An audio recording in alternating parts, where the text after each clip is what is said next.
أعوذ بالله من الشيطان الرجيم. بسم الله الرحمن الرحيم.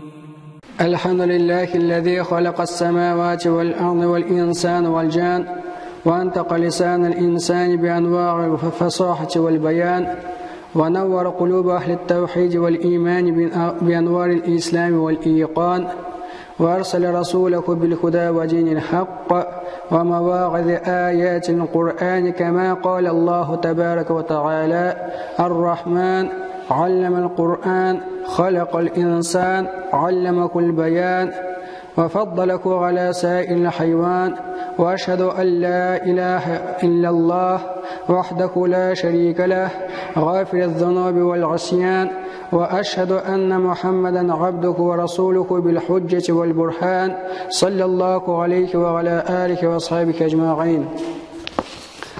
Elhamdülillah, barcha alamlarni yo'qdan bor etishi, ularning tarbiyachisi, rizqlantiruvchi zotga bordan maqtovlar bo'lsin. Hammaning ishchisini, ana habibina bizning payg'ambarimiz Muhammad Mustafa sallallohu alayhi va sallamga o'qigan salovat shariflarimiz erishsin. Аңа, аның әхлі бейтіне, туғанларына, сахабаларға, табиғанларға, ва барша му'минләргә Аллах Субханаху ва Тағаланың сәлемі, рахмәте ва баракаты булсын. Менә Рамазан айында узаттык, хаманы белән бергә тотынлыкта тота торган шылбырларын сүтеп, баш шайтаннар иреккә чыгалар. Адам балаларына иятмәннәрен куеп, вәсвәсә мәкерләрен кылып, аларны тугрылыктан аздырып халак итү өчен. Инде үткән җомгаларда без бик күп кем ул иблис, аның хидаяттан аздыру усулларын, кешенең йөрәгенә керә торган ишекләрен өйрәндек. Хәзер инде без иншааллах шул мәлгун хаманың ярдәмчеләреннән саклану чорларыннан ике чорны үтәрбез, дәвамда аларны өйрәнер, белер һәм кулланыр өчен. Һәм беренче усул ул ишкерсезлек, ихласлык. Аллаһ Субханаху ва Тағала безгә Коръән-и Кәримдә иблисның сүзләрен җиткерә һәм белдертә. Ихласлык ул шайтан васвасаларыннан саклану чарасы икәнлеген. Аллаһ Субханаху ва Тағала әйтә: "Қала Рабби бима агвайтани ла узаййинанна лакум фил арди ва ла угвияннакум аҗмағин илля ибадака минхумул мухласин." Иблис әйтте: "Я Рабби, Адам сәбәпле мине аздырганың өчен кешеләргә җир йөзендәге харам нәрсәләрне зиннәтле ва яхшы итеп күрсәтәчәкмен һәм барчаларын аздырырмын. Мәгәр ихлас сиңа гыйбадәт кылучы кулларыңа көчем җитмәс, аларны аздыра алмам."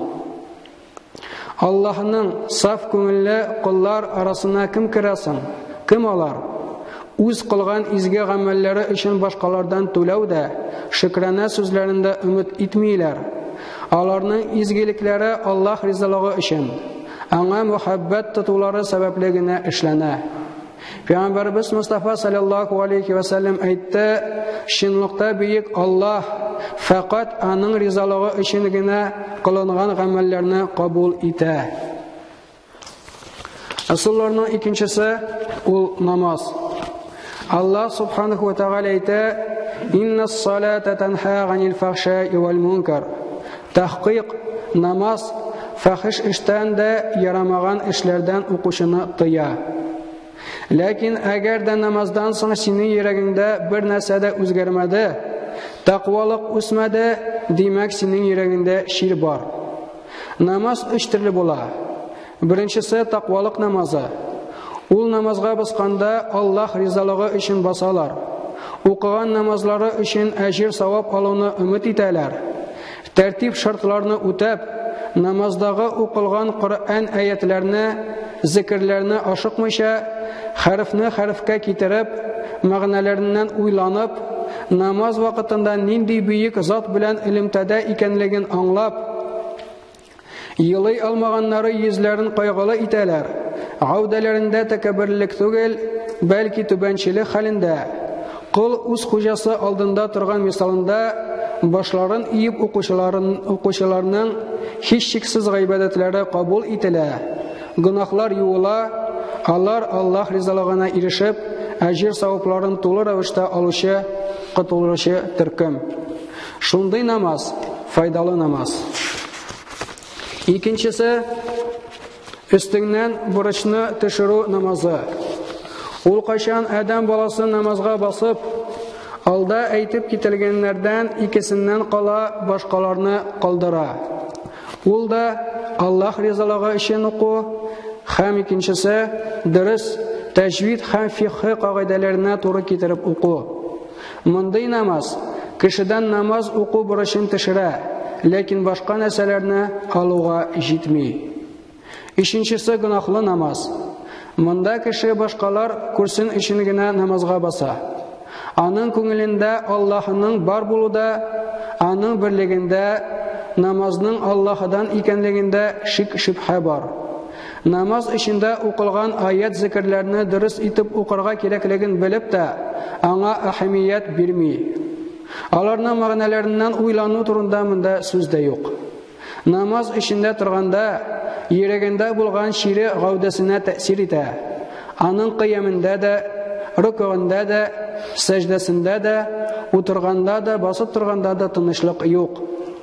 Мондый кеше намазга керешүдә үк аның тизрәк бетүен, тәмамлаганын көтә. Тәкъвалардан айырмалы ул алар укыган намазларыннан ләззәт табу түгел, авырлыкларны кичерәләр. Аллаһ субханаху ва тааля әйтә: "Вастагыйну бис-сабри вас-салах, ва иннаха лакабиратун илля галал хашиин."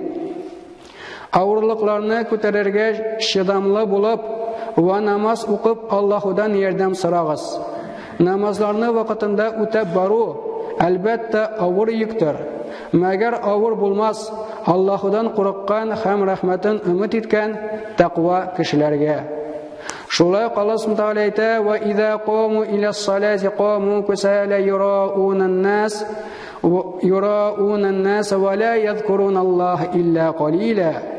Әгәр мунафиклар намазга торсалар, кешеләргә рияланып, ялкауланып кына торалар. Күңелләре карарланырлык итеп Аллаһуны зикр итмиләр, ләкин гафил күңел илә бик аз гына зикр итәләр. Шундый намазлардан безне Аллаһ үзе сакласа иде. Шулай итеп, шайтаннардан саклану сәбәпләренең берсе иблисның коралына әйләнмәс өчен һәр кайсыбыз үз намазын кайгыртырга тиешле. Фарыз тиешле намазларына килгәндә, әгәр дә җәмәгать белән укырга мөмкинчелекләребез бар икән, аны булдыра алганчы эшләргә кирәк. Әгәр дә 3 кешелек җәмәгать берәр чит авылда яки басуда җыелышып намаз укымыйлар икән, димәк шайтан алардан өстенлек алды. Шуңа җәмәгать намазларыннан аерылмагыз, чөнки көтүдән аерылган сарыкны бүре ашый, ди Пәйгамбәрбез галейһиссалату вассалам. Фарыздан тыш, сөннәт һәм нафил ирекле намазларын күбрәк укырга кирәк. Ибн Масгудтан китерелә, бер тапкыр Пәйгамбәрбез галейһиссалату вассалам янында бер кешене зикр иттеләр, әйттеләр: "Ул төнге тәһаҗҗүд намазына тормыйча таң атканчы йоклады" дип. Шунда Аллаһның илчесе аның колагына шайтан сиде дип әйтте. Әйе, шайтан күпләрне аздырды. Күпме яхшылыкларны ямсыз әйтеп ва күпме начарлыкларны бизәп, адәм балаларын һәлак итте. Ләкин иң куркынычы, хәзерге вакытта кеше үз-үзен һәлакәткә илтә. Хәзерге мода кешеләр үз теләге белән кылган бызыклыкларны шайтанга сылтап акланырга өйрәнделәр. Шайтан васваса кылды дип. Яки бигрәк тә Аллаһка, тәкъдиргә сылтап, Аллаһ шулай теләде дип үз өстенә гөнаһ алалар. Аллаһ шундыйлардан булырга үзе сакласа иде. В прошлых проповедях мы много разговаривали о сатане и его способах сбивания сынов Адама с истинного пути. Теперь же мы хотим поведать о способах защиты от его хитрости против человека. И сейчас это как никогда важно, поскольку только вчера мы попрощались с благородным месяцем Рамазан, а вместе с этим, опираясь на слова досточтимого посланника Аллаха, встретили всегда нежданных гостей, освободившихся от своих пут, как говорится, старейшин из числа шайтанов. И первое – это искренность перед Аллахом. Это верный путь спасения со слов самого шайтана, так как об этом говорится в благородном Коране. Аллах сказал, сатана сказал: «Мой Господь, за то, что ты сбил меня, я разукрашу им, людям, то, что на этой земле, и я собью их всех, кроме твоих искренних рабов». Второе – это выстаивание молитвы. Выстаивание молитвы как обязательной, так и дополнительных по возможности. Но нужно следить, чтобы твоя молитва не превратилась в оружие сатаны, поскольку мы знаем 3 вида молитвы. Первое, которое засчитывается перед Аллахом и приносит тебе дополнительную пользу, награду, это качественно совершенная молитва. Второе, молитва, при выполнении которой человек скидывает с себя возложенное на него обязательство, то есть обязательство 5 молитв, но не получая ничего кроме этого. Такая молитва достигается автоматическим выполнением всех действий в намазе. Третье – молитва, вводящая человека в грех. Это небрежная молитва.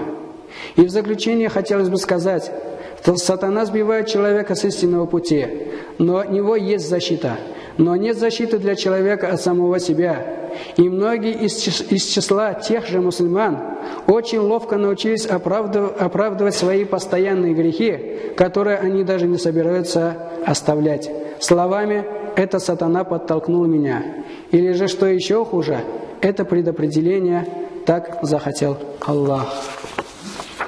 بارك الله لنا ولكم في القرآن العظيم ونفعنا وإياكم بالآيات والذكر الحكيم إنه السميع الدعاء